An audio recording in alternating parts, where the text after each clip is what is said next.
All right, what's up, everybody? I've got a Dethatcher here. I'm going to show you how to switch out the tines. This thing's pretty old. The tines are all broken and everything. It's time to get new ones installed, so I'll show you how to do that. Let's get started.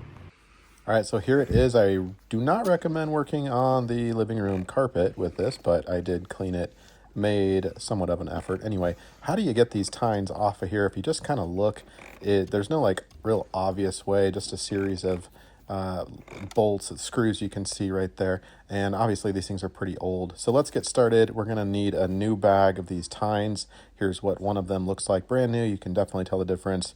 They are pretty much, well, they are brand new, even though I bought this unit like 8 years ago, maybe. Anyway, we need a drill here with the appropriate end and a ratchet set and a screwdriver. It's pretty much all you need. The ratchet, you want to fit the bolt on the back. Here's a better view of that. And think of them like little donuts on this wheel, right? So we're going to take one donut off, and each donut has like a half of a part or half circle.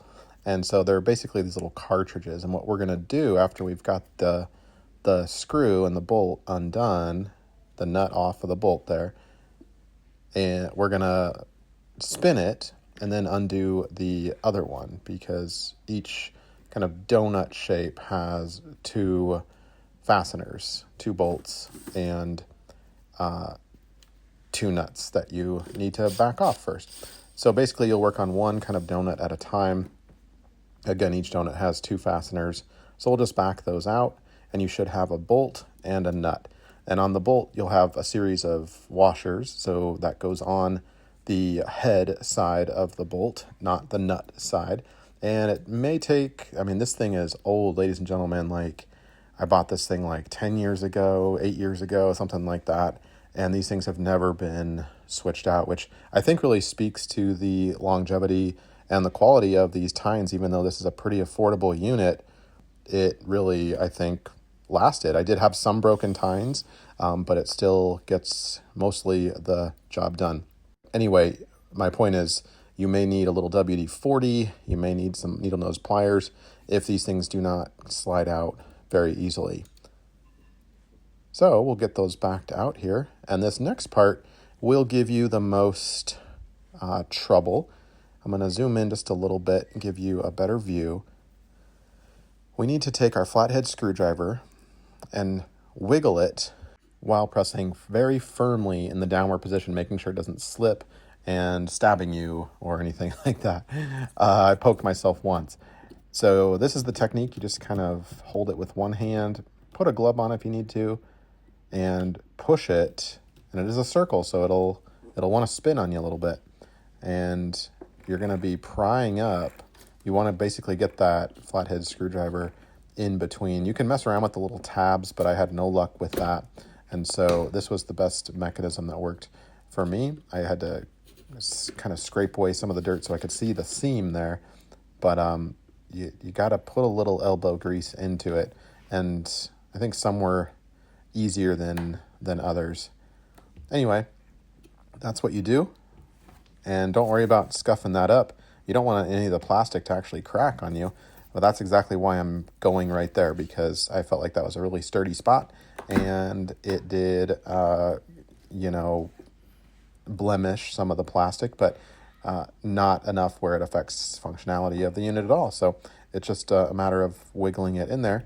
And once you do, then you can twist this piece up, and the piece will actually kind of pop out on you. Not all the way, but it'll give you enough access to release the bar that's holding these tines in place. So I've got one side pried up. Now I'm going to do this side. Can you see that? And then we're going to do the same thing to the second half of the donut.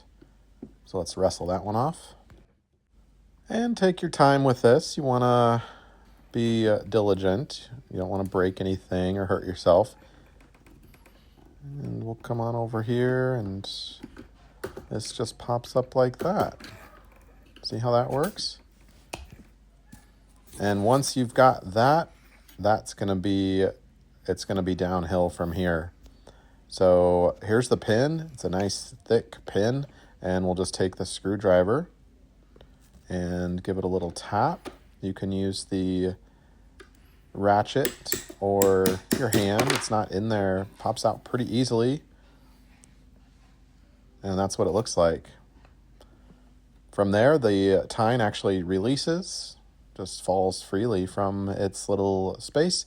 And before you let it fall, make note of the orientation so you can put it in the right place and the correct side down. There's a little U-shaped part of the new tine that you want to be facing down in the orientation that you're looking at here. You can also use the other tines for reference, the old tines. However, if they're broken off, it might be kind of tricky. So we'll just put that new tine in the little space and then put the pin back. We're just reversing that process, pretty easy. And we'll give it a little tap here. You can use your 2 thumbs. It's, again, not in there. Doesn't take a hammer or anything. And then it should be nice and secure. And then with that one in place, we won't push it down yet. We'll just spin it for the second half of the donut, and we'll do the same thing. We will pop that pin out, take the old tine out, put the new tine on, and put the new pin, or it's the same pin, put it back into place. And now you'll take 2 hands and you'll basically push those 2 half circles back down into their place, and with equal pressure, it should pop and fall right back into its location. And then we, again, reverse the process. We'll have the bolt and the nut, and make sure the washers are on the head side of the bolt, and you'll put those back into place using your drill, and you can make sure it kind of threads by hand through the other side. And then once it's on there somewhat, you can take your left hand and pick up that ratchet, secure it over the bolt on the other side, and it should tighten up quite a bit, nice and firmly.